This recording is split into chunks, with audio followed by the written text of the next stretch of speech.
Good morning student. देखो biotechnology में हमने अभी तक टूल्स एंड टेक्निक हमारा चल रहा है। टूल्स एंड टेक्निक में लास्ट लेक्चर में हमने एंजाइम्स पढ़ा था, बायोलॉजिकल टूल्स। लास्ट एंजाइम्स मैंने आपको अदर एंजाइम में एल्कलाइन फॉस्फेटेज पढ़ाया था। एल्कलाइन फॉस्फेटेज के बाद नंबर आता है हमारा, नेक्स्ट स्टेप है separation and isolation of DNA fragment. देखो डीएनए फ्रेगमेंट जो हमने किससे कट करके निकाले हैं, रेस्ट्रिक्शन एंडोन्यूक्लियस से। यानी कि देखो, after after the cutting of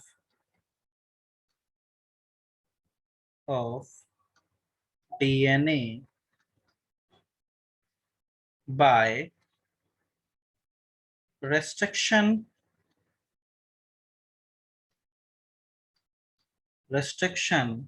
enzymes,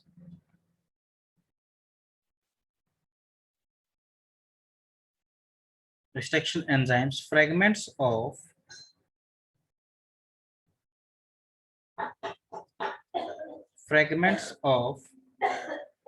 DNA are formed। क्या होगा, डीएनए के फ्रेगमेंट फॉर्म होंगे। ठीक है, अब ये इन फ्रेगमेंट को हमें सेपरेट भी करना पड़ेगा। These fragments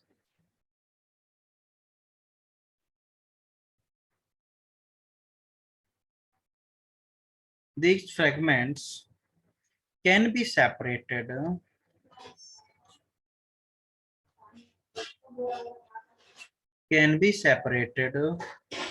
by a technique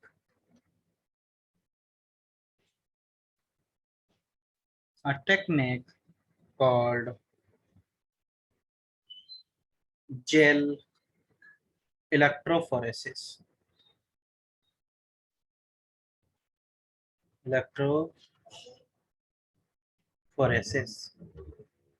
ठीक है, क्या बोलते हैं उस टेक्निक को, हम जेल इलेक्ट्रोफोरेसिस बोलते हैं। अब देखो बेसिकली क्या होता है, डीएनए फ्रैगमेंट्स हमारा नेगेटिव चार्ज होता है। देखो DNA fragments are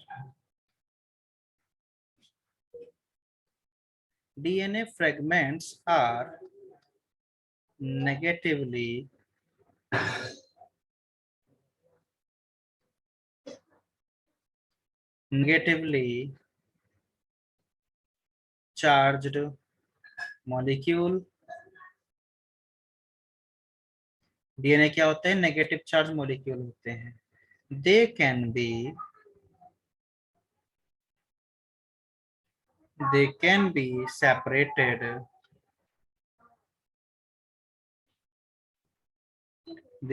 separated by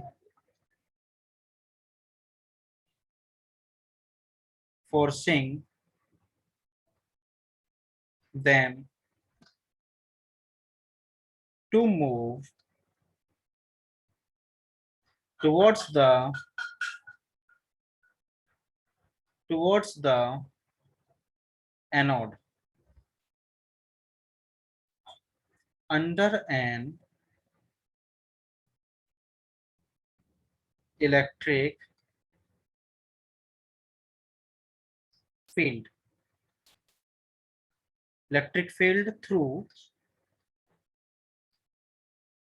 a medium या मैट्रिक्स। ठीक है, मीडियम या मैट्रिक्स के थ्रू क्या कर सकते हैं, वो मूव कर सकते हैं। ठीक, अब देखो अगर मैं बात करता हूं, जो मोस्ट कॉमनली मैट्रिक्स होता है वो अगर एज जेल होता है। ठीक है, तो यानी कि most commonly most commonly most commonly used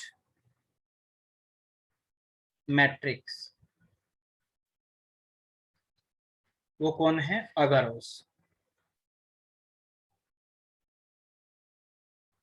अगरोस, ठीक है, ये क्या होता है, which is polysaccharide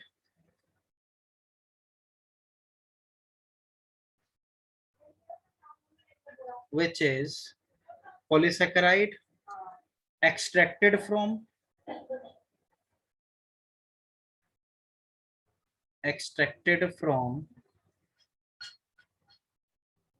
seaweed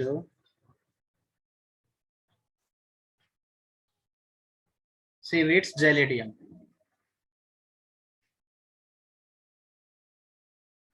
gelidium से इसको एक्सट्रैक्ट करते हैं, ठीक है, ये याद रखना। देखो डीएनए फ्रेगमेंट्स जो होते हैं वो साइज के अकॉर्डिंग सेपरेट हो जाते हैं। DNA segment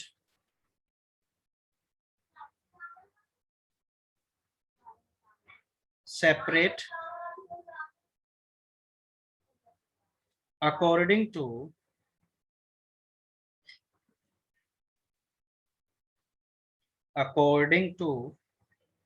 their size,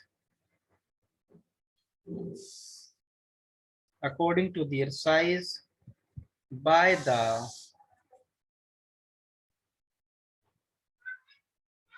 agarose gel, ठीक है। अब देखो एक चीज यहाँ पर याद रखना, जो अगरोस जेल होता है वो उनके लिए यूज होगा बेसिकली जो लार्ज साइज पार्टिकल्स होते हैं। डीएनए के फ्रेगमेंट्स अगर लार्ज साइज के हैं तो हम अगरोस जेल को यूज करेंगे। अदरवाइज अगर स्मॉल साइज है यानी कि एक न्यूक्लियोटाइड से लेके 50 तक का है तो अगरोस जेल यूज नहीं होगा। बता देता हूं मैं यहाँ पर, अगरोस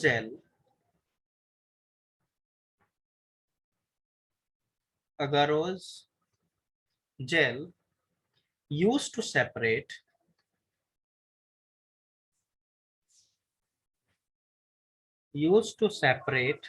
large size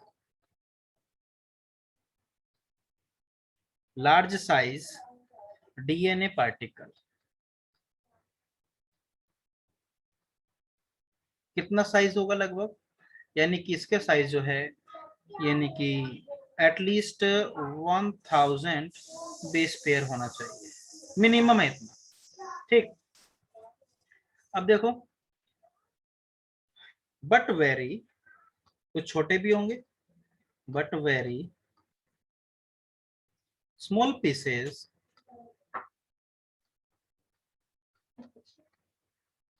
पीसेस कितना, यानी कि 1 न्यूक्लियोटाइड टू 500 न्यूक्लियोटाइड। तो अब क्या होगा, ऑफ डीएनए सेपरेटेड बाय पोली एक्राइलेमाइड, ठीक है। मतलब पोली एक्राइलेमाइड की हेल्प से इसको सेपरेट करते हैं। इंपॉर्टेंट लाइन है, हर एक जगह जेल इलेक्ट्रोफोरेसिस यूज नहीं होगा, ठीक है। तो अब जैसे जेल इलेक्ट्रोफोरेसिस हुआ इसके बाद में क्या होगा, ठीक, देखते हैं। After gel electrophoresis, after gel electrophoresis क्या होगा, separated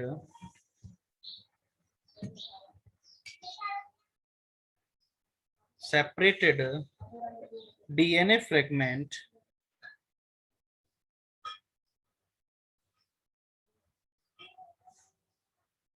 separated DNA fragments can be seen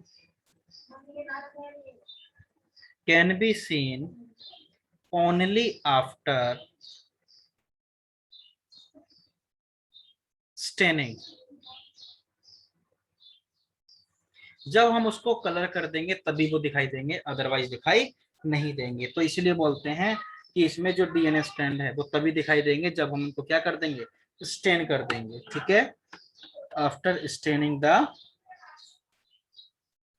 DNA, ठीक है, with a compound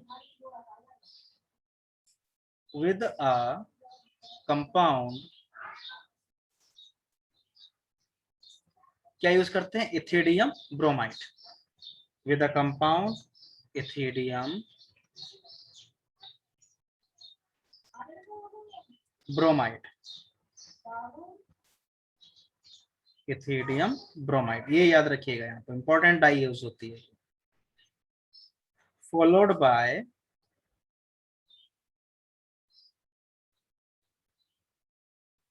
bye exposure of exposure to UV radiation, मतलब इसको अल्ट्रावायलेट रेडिएशन में छोड़ेंगे तो क्या होगा, ये ऑरेंज का यानी कि ब्राइट ऑरेंज कलर देती है, ठीक है, एज यानी give bright orange colored band,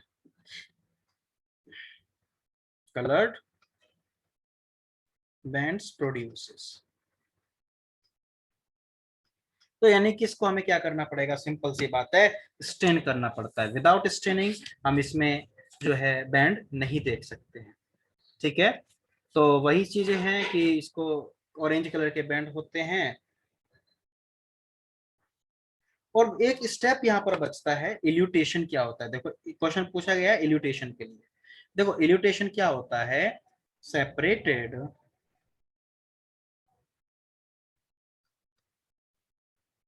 bands of DNA, bands of DNA are cut out from the agarose cell, are cut out from the agarose and extracted from the gel pieces called इल्यूटेशन। क्या कहते हैं इसको, इल्यूटेशन बोलते हैं, important होता है, ठीक है।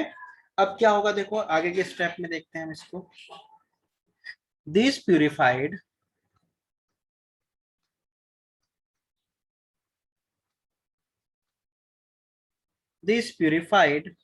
DNA fragments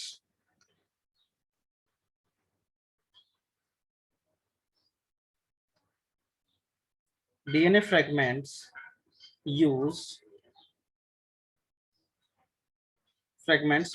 in the formation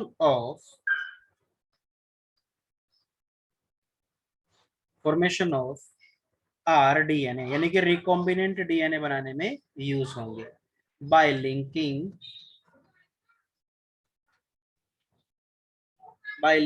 them with cloning, linking them with cloning vector. मतलब इनको हम कहां पर यूज करते हैं, रिकॉम्बिनेंट डीएनए बनाने में यूज करते हैं। तो अब देखेंगे हम लोग बेसिकली, अब देखो इसके बाद अगर आपको रिकॉम्बिनेंट डीएनए पता है तो ठीक है, अदरवाइज हमें रिकॉम्बिनेंट डीएनए बनाना पड़ेगा, ठीक है। लेकिन एज योर विश, देखेंगे हम लोग कि क्या करना है इसमें, कि रिकॉम्बिनेंट डीएनए पढ़ें कि देखते हैं। तो देखो वैसे कायदे में अगर हमें रिकॉम्बिनेंट डीएनए टेक्नोलॉजी की हम, देखो जो नेक्स्ट इंपॉर्टेंट हमारा वेक्टर आता है वो क्लोनिंग वेक्टर या फिर वेक्टर डीएनए आता है, ठीक है। तो बेसिकली यानी कि ये क्या है, हमारा another important tool for genetic engineering, यानी कि another important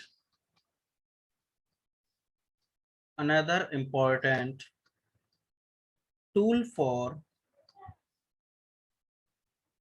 genetic engineering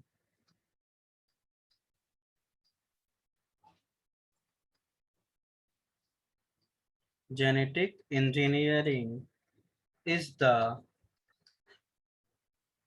vehicle vehicle vehicle DNA for cloning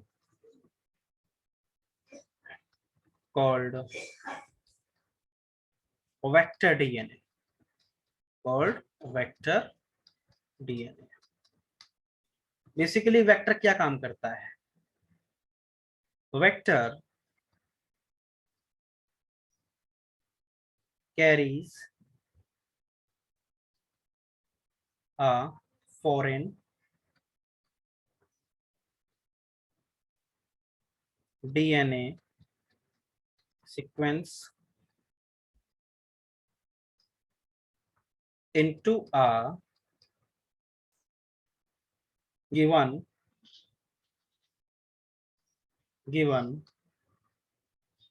host cell। मतलब होस्ट सेल में क्या करता है बेसिकली, ये ले जाने का काम करता है। कौन? हमारा ये वेक्टर डीएनए। ठीक है, तो अब हम देखेंगे इसमें हमारे लिए कौन सा वेक्टर सबसे अच्छा होता है, कौन क्या करता है वो देखेंगे। तो बेसिकली अगर हम बात करते हैं वेक्टर डीएनए, हम किस तरीके से इसमें वेक्टर डीएनए के पास क्या होना चाहिए? सेल्फ रेप्लिकेटिंग कैपेबिलिटी होनी चाहिए, ठीक है, और क्लोनिंग वेक्टर होना चाहिए, इसको क्लोनिंग वेक्टर भी बोलते हैं। तो बेसिकली क्या होता है कि देखो, vector DNA have vector DNA have self replicating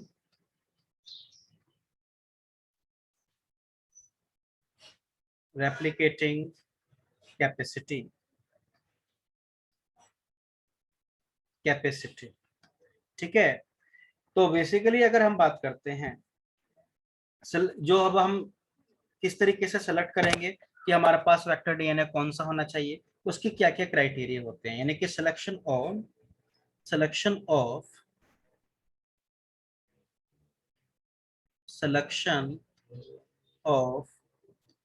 vector DNA vector DNA depends on किस किस चीज पर ये डिपेंड करेगा। सबसे पहला इसका एक फैक्टर होता है size of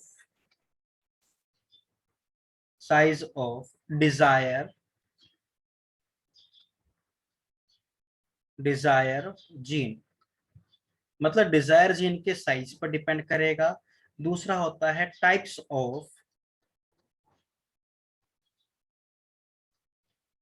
of host cell, ठीक है। और हमें पता है कि देखो, हम जो यहाँ पर पढ़ते हैं प्लाज्मिड करते हैं, और प्लाज्मिड केवल बैक्टीरिया में ही काम करेगा और कहीं काम नहीं करता है। लिख देता हूं मैं यहाँ पर, प्लाज्मिड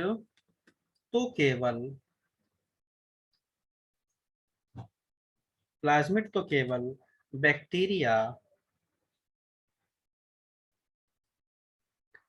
में ही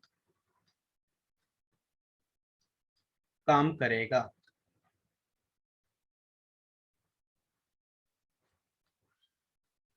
अब देखो, हम इसका वेक्टर बना लेते हैं, PBr322 स्ट्रक्चर ड्रॉ करके देख लेते हैं, हो जाएगा तो अच्छा है।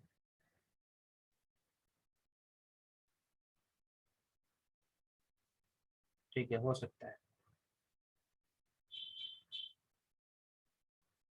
ठीक है, और बड़ा कर लेते हैं इसको, नहीं तो नाम नहीं लिखा जाएगा।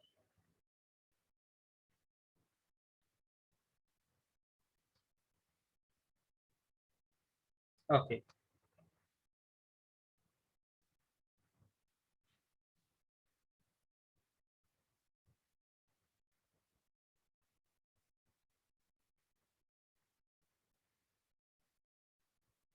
क्योंकि इसके डबल लेना, हमें डबल सर्कल बनाना है मुझे, इसलिए मैंने इसको इसके ओवरलैप करा रहा हूँ। Okay, done.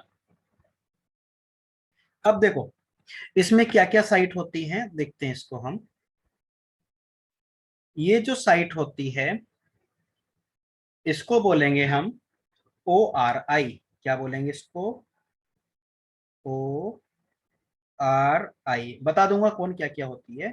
इसके बाद जो सेकंड साइट होती है हमारी, इसको यहां तक हम बोलेंगे ROP।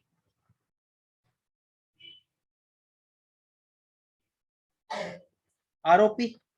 इसके बाद अगर हम बात करते हैं, और बहुत सारे एंजाइम्स होते हैं हमारे, जिनकी जो साइट होती हैं वो सब अलग अलग होती हैं। तो अभी हम देखते हैं वेक्टर डीएनए में, सॉरी प्लाज्मिड की रेप्लिकेशन साइट कौन कौन सी है और कहाँ पर वो काम करता है। ठीक है, आरओपी लिख दिया हमने। आरओपी जो है, यानी कि इसको अगर मैं और बात करूं तो यहाँ पर एक और एंजाइम्स होता है, वो होगा यहाँ पर PVU सेकेंड। ठीक है, इसके बाद नेक्स्ट साइट आती है हमारी, अगर हम बात करें तो वो ये रहेगा। ठीक है, इसमें भी नेक्स्ट हमारी ये साइट आ गई, इसके बाद ये साइट रहेगी। देखो ये जो साइट होती है ये कौन सी होती है, इसको देख लेते हैं। ये होती है हमारी SAL1 की साइट, इसको बोलते हैं हम लोग SAL1। इसको डार्क कर देता हूं।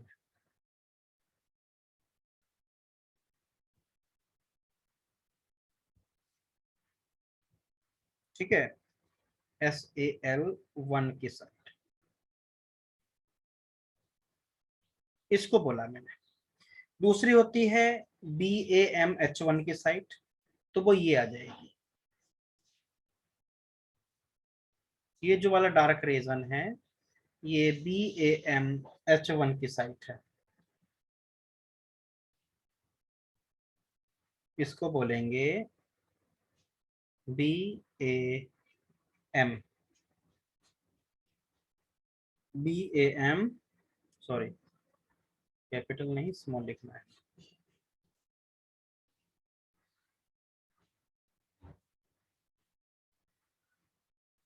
BAMH1।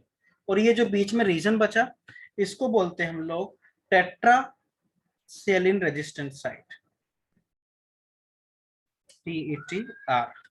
अब इसके बाद जो ऊपर की तरफ हमारे पास दो साइट होती हैं, एक हिंड की साइट होगी और एक होती है CLA1 की साइट। देखते हैं उसको। ये दो साइट बनाई मैंने, एक तो ये आ गई हमारी और एक ये आई। यहाँ पर कौन कौन से साइट होंगी, इसको बोलेंगे सबसे पहले हम लोग हिंड थर्ड। कौन सी साइट है ये? Hind third. और ये जो साइट है हमारी इधर, ये होती है CLA1। CLA1 हो गया, और यहीं पर काम करता है, इससे नेक्स्ट वाला जो साइट होगी E-Cori-1 होती है, इसको बोलते हैं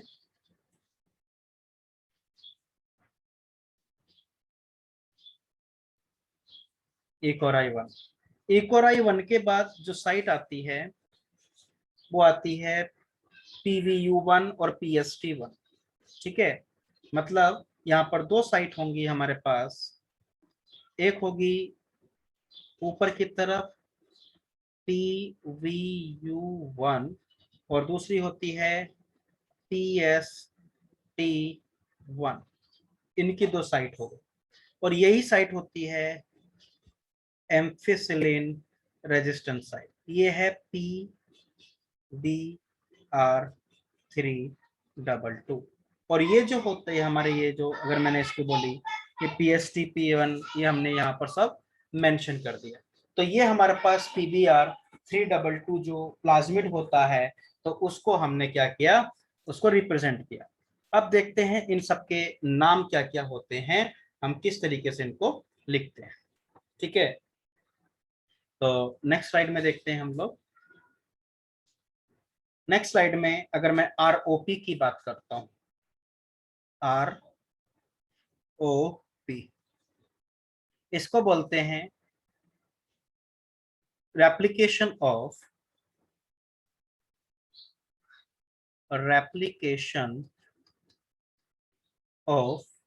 प्लाज्मिड। क्या बोलते हैं आरओपी को? Replication of plasmid. यानी कि ये क्या करता है, it forms a part of which help in replication। मतलब ये रेप्लिकेशन में हेल्प करेगा बेसिकली। इसके बाद ORI, ठीक है, ORI का पूरा नाम क्या होता है? Origin of replication. यानी कि ORI का मतलब होता है origin of replication.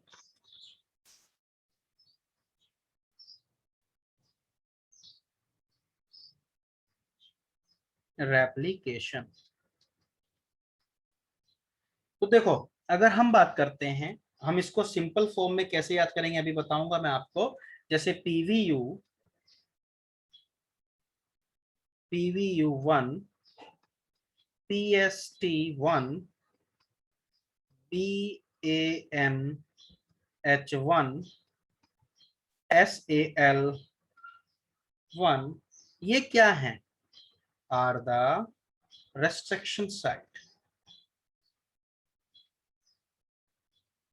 Restriction site. अब देखो किस तरीके से इसको याद करना है, यानी कि सिंपल फॉर्म में कैसे याद करना है। ट्रिक है इसके याद करने की। Tricks to learn plasmid. सबसे पहले ORI, ओरिजिन ऑफ रेप्लिकेशन।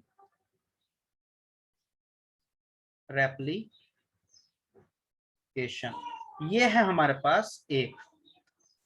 ठीक है, सेलेक्टेबल मार्कर कितने हैं हमारे पास? यहाँ पर 2।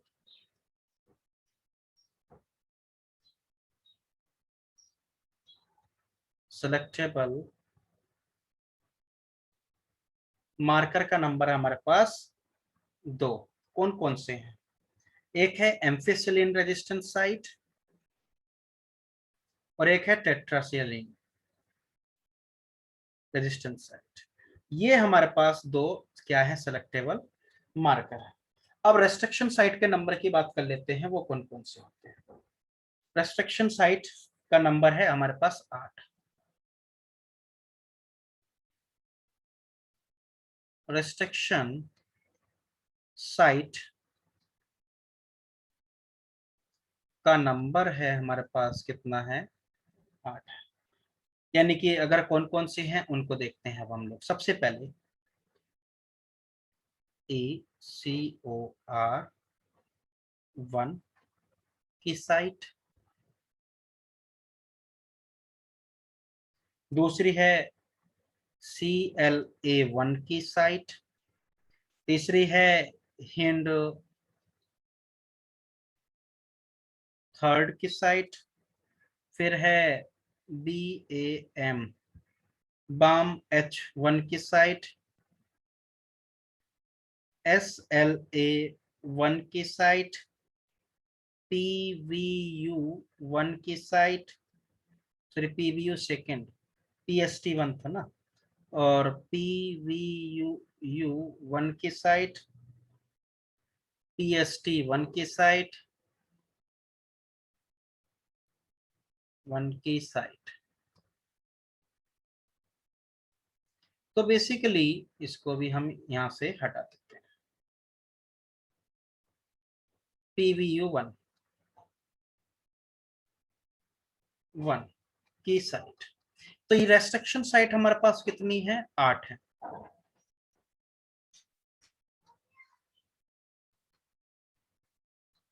देख सकते हैं आप, ये 1 है, ये 2 है, 3 4 5 6 7 और 8, ये हमारे पास 8 रेस्ट्रिक्शन साइट होती हैं। ठीक है, अब हमारे पास नेक्स्ट आता है प्रॉपर्टीज ऑफ वेक्टर डीएनए, यानी कि कौन कौन सी प्रॉपर्टी होनी चाहिए।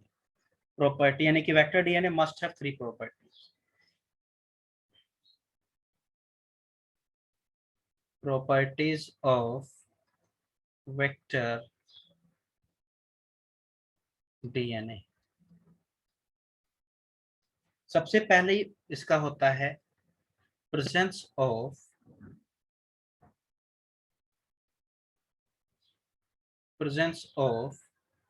ORI, मतलब ORI होना चाहिए। यानी कि वेक्टर में क्या होता है, two types of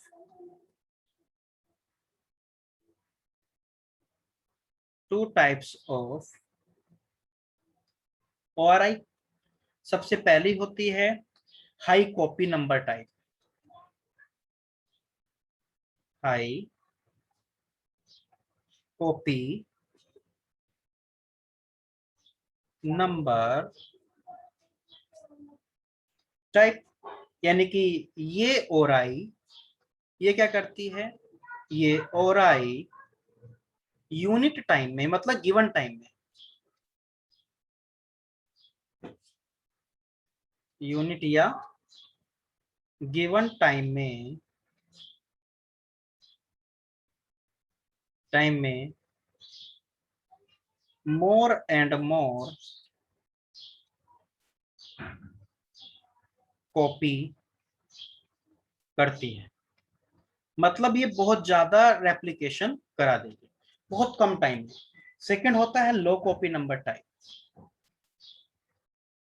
low copy number type, ये क्या करेगा, ये यूनिट टाइम में, ये यूनिट टाइम में कम कॉपी करते हैं। ठीक है, तो मतलब हमारे वेक्टर में कौन सा होना चाहिए, वेक्टर में हाई कॉपी नंबर होना चाहिए। ठीक है, फिर दूसरा प्रॉपर्टी क्या होती है, presence of selectable marker gene, क्या होना चाहिए वेक्टर में, presence of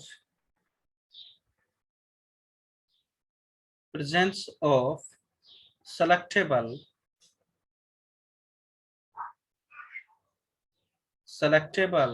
marker, selectable marker gene ये होना चाहिए। यानी कि सेलेक्टेबल मार्कर जीन जरूर होना चाहिए। क्या होता है देखेंगे, ये होता है special gene which help in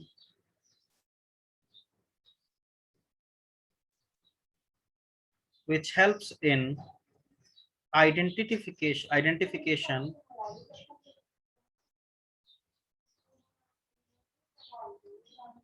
identity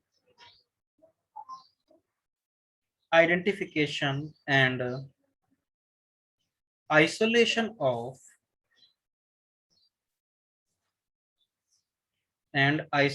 of vector DNA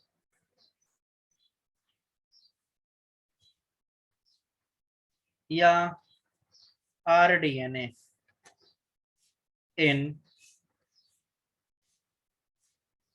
host cell। ठीक है, होस्ट सेल में क्या करता है, आइडेंटिफिकेशन या आइसोलेशन में हेल्प करता है। तो हमारे पास एंटीबायोटिक रेजिस्टेंस जीन कौन कौन से होते हैं, यानी कि एंटी बायोटिक रेजिस्टेंस जीन, वो होता है हमारे पास एम्फिसिलिन रेजिस्टेंस और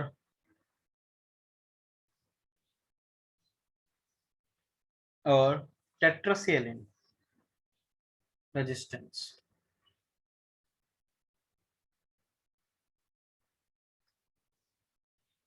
ठीक है, तो बेसिकली ये दोनों क्या मिलते हैं प्लाज्मिड में, नेचुरली मिलते हैं, नेचुरली मिलते हैं।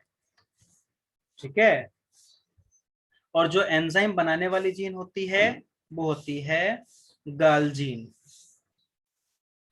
ये एंजाइम बनाने वाली gene.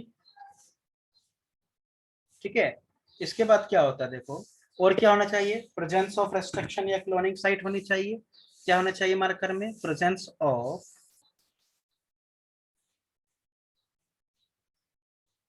restriction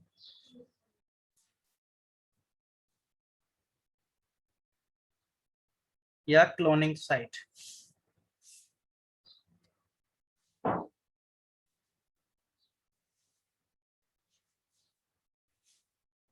SITP, sorry,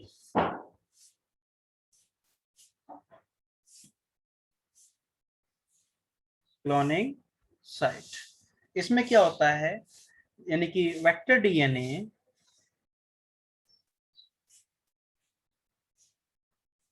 should have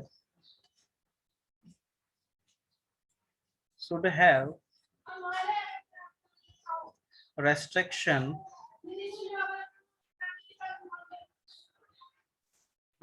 site of several enzyme, restriction site of several enzyme। ठीक है, but for each enzyme, but for each enzyme only one site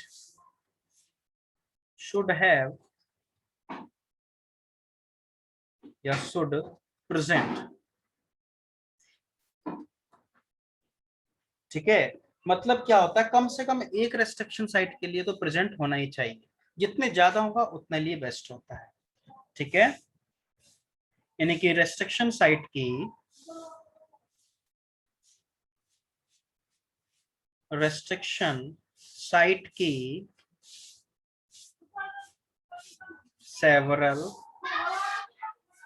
several enzymes called polylinker site।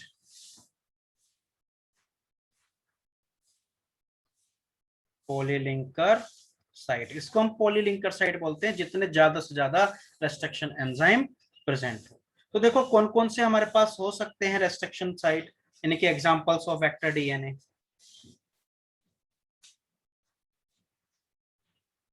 Examples of vector DNA, bacteriophage हो सकता है,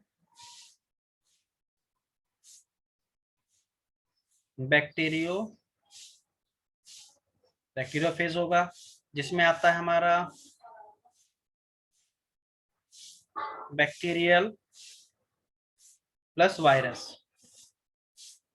इसमें lambda phase आएगा,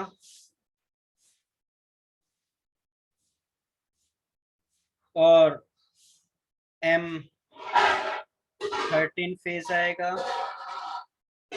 इसकी जो capacity होती है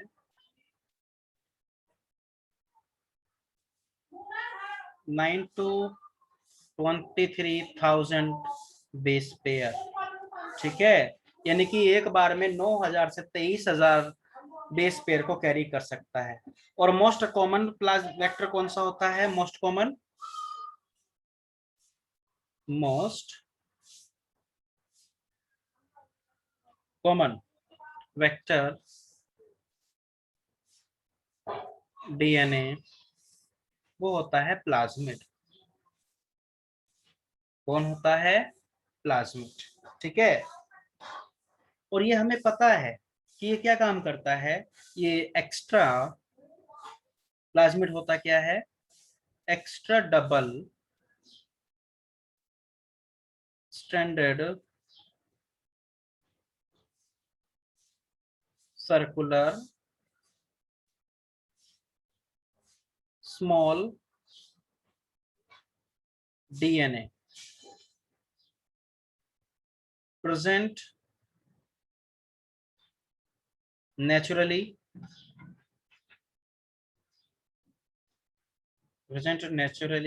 in cytoplasm of बैक्टीरिया। मतलब ये बैक्टीरिया के साइटोप्लाज्म में प्रेजेंट होता है। कैपेसिटी क्या होती है? ये 0.5 से लेकर 8000 बेस पेयर की होती है। ठीक है। यानी कि 500 से 8000 बेस पेयर को ये कैरी कर सकता है। कौन? Plasmid bacteria. ठीक है। TBr322 का प्लाज्मिड बोलिबर रोथर, ये इसका पूरा नाम होता है। प्लाज्मिड बोलिबर और रोथर होता है। PBr322 जो सबने अभी देखा था, ये मोस्ट इंपॉर्टेंट होता है। अब इसके बाद देखो, हमने PBr322 देखा है। PBr322 यानी कि प्लाज्मिड मैंने आपको बता दिया है। ठीक है। इसके बाद भी अगर आप क्वेश्चन हुआ, ये आता कभी क्वेश्चन है नहीं है, तो इसलिए हमने उसको नहीं पढ़ा। मैं यहाँ पर एक चीज आपको बता देता हूँ कि जो हम सेलेक्टेबल मार्कर यूज करते हैं, तो वो क्यों यूज करते हैं, उसको मैं आपको यहाँ पर बता देता हूँ। सेलेक्टेबल मार्कर के बारे में जो मैंने अभी आपको लिखवाया भी है, ठीक है, वहां पे थोड़ा सा मैं भूल गया, यहाँ पे बता देता हूँ मैं। इंपॉर्टेंट है, क्वेश्चन आता है। तो बेसिकली अगर हम बात करते हैं, अगर ये नहीं होगा तो क्या हो सकता है, यानी कि सेलेक्टेबल मार्कर फिर से मैं लिख देता हूँ। Selectable marker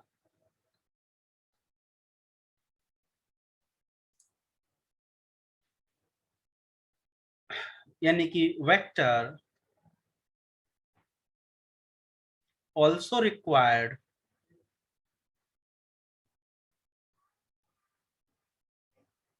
also required a selectable marker। ये होता है हमारा basically antibiotic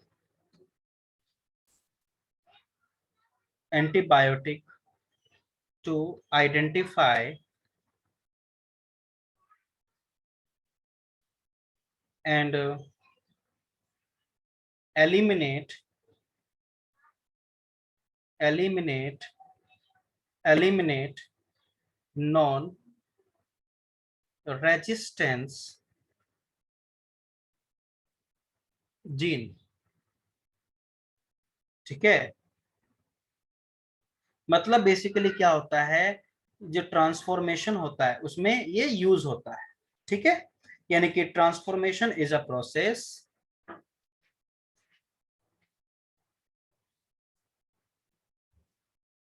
transformation is a process through which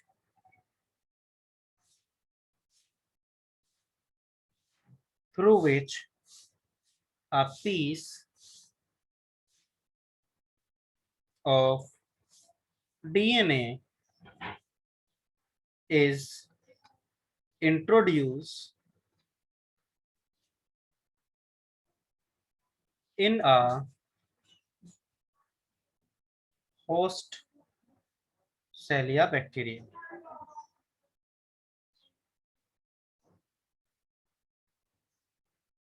ठीक है। जनरली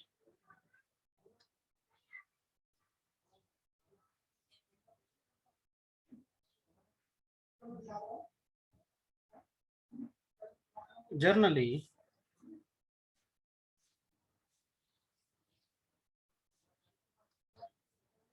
the genes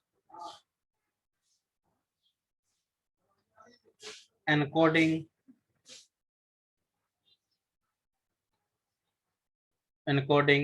resistance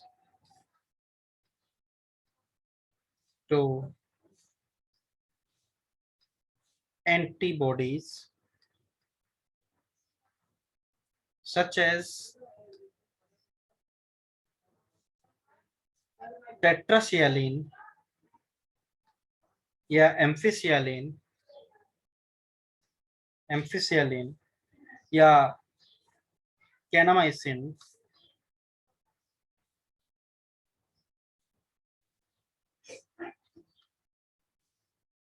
ठीक है आर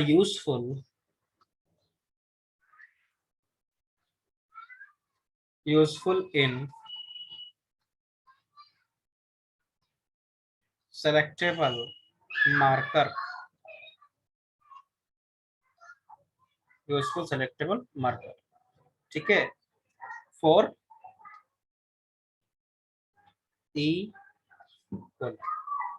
ठीक है किसके लिए ई कोलाई के लिए अब हम यहाँ पर नेक्स्ट देखेंगे अगर हम बात करते हैं होस्ट आता है होस्ट सेल के क्या क्या कंपोनेंट होंगे ठीक है यानी कि होस्ट देखेंगे हम यानी कि component of host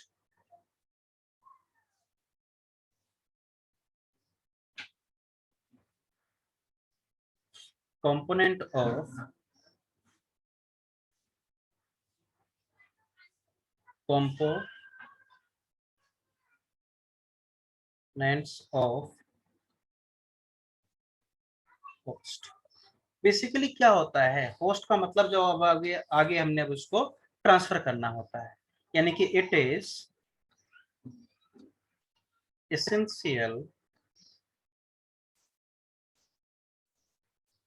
for transformation with the recombinant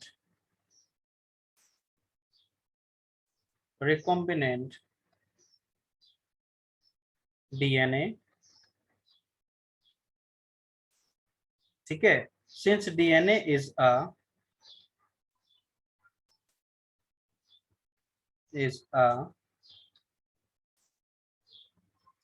hydrophilic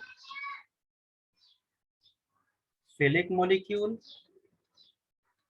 DNA कैसा होता है हाइड्रोफिलिक मॉलिक्यूल होता है it can not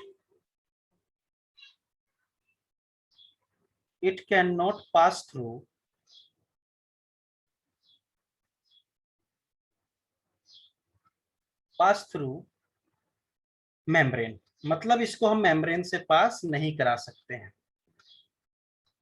so the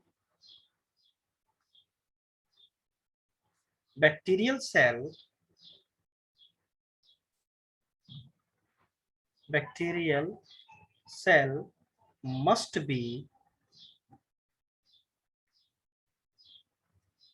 made capsule to take up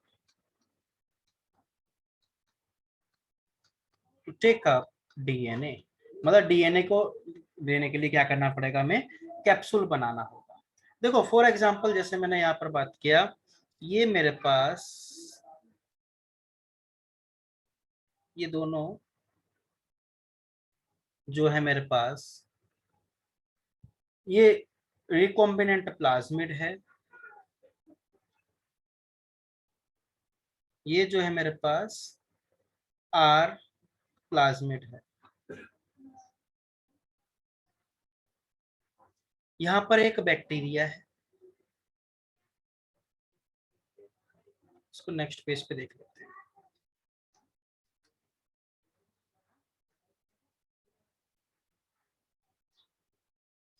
देखते हैं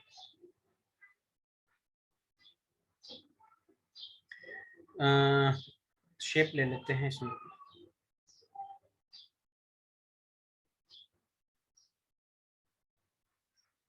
ये ठीक है।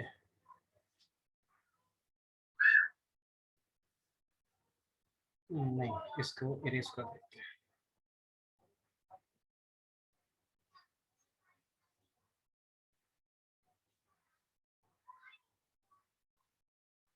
Yes.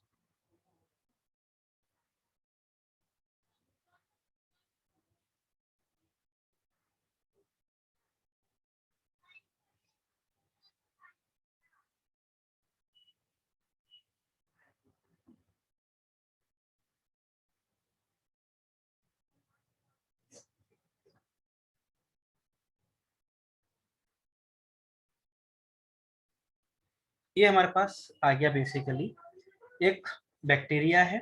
और बैक्टीरिया आने के बाद अगर हम देखते हैं यहाँ पर, इधर है हमारे पास एक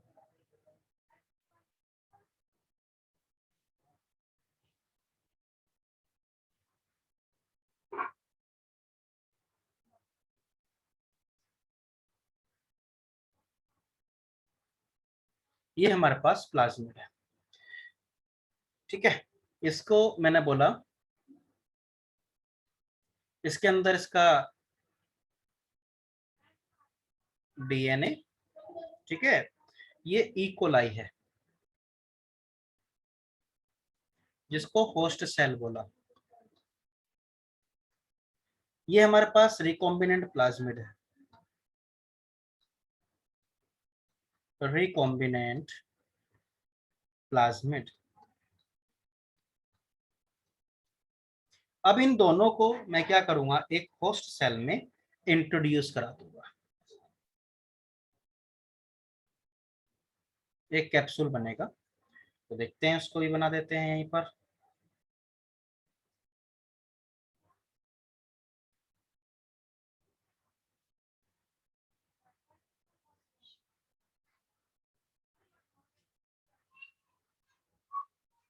मैंने इन दोनों को क्या किया, यहाँ पर इंट्रोड्यूस करवा दिया। ठीक है, एंटर करा दिया, मतलब इंट्रोड्यूस का मतलब मैंने इसको, ये एंटर हुआ और इधर से ये दोनों को एक जगह मिला देते हैं मैंने। तो क्या होगा, यानी कि इसके अंदर जो यहाँ पर इसका डीएनए था, वो लेट सपोज ये आ गया यहाँ पर, और इसका जो डीएनए था वो ये आ गया। ठीक है, तो ये हो गया transform,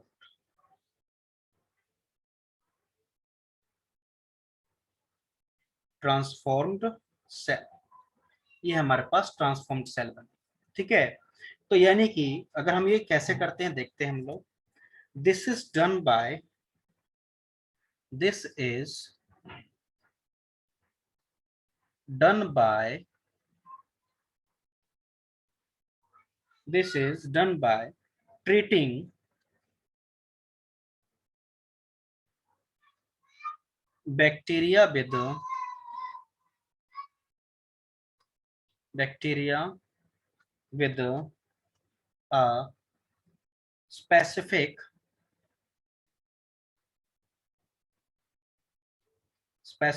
concentration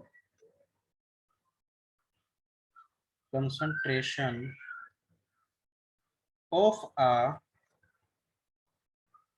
divalent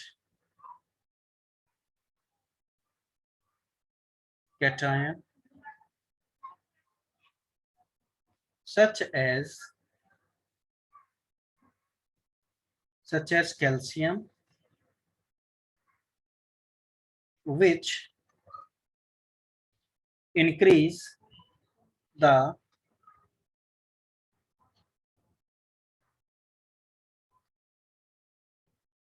efficiency with which DNA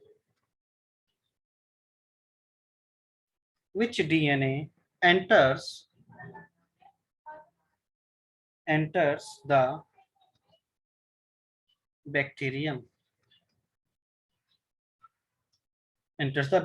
through pores. through pores in its cell wall. Recombinant DNA, rDNA, can then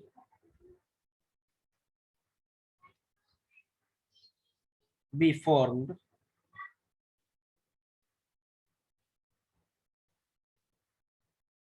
into such cell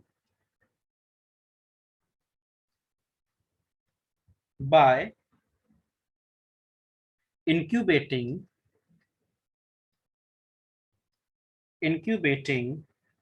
them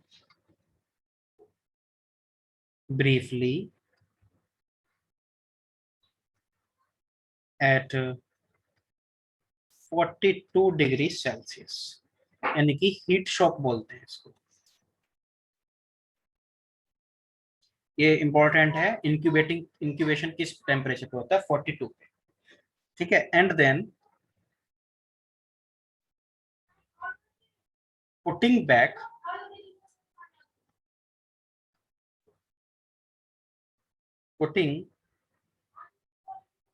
back on ice, मतलब उसको गर्म किया, उसके बाद उसको आइस में रख दिया। This enable the bacteria to take up rDNA। इससे क्या होगा, rDNA बैक्टीरिया के अंदर एंटर कर जाता है। तो ये हमने होस्ट सेल में देख लिया। इसके बाद कुछ अदर मेथड होते हैं हमें एंटर कराना है, या तो सिंपल मेथड था, माइक्रो इंजेक्शन से यूज कर सकते हैं, ठीक है। तो नेक्स्ट मेथड देखते हैं इसका।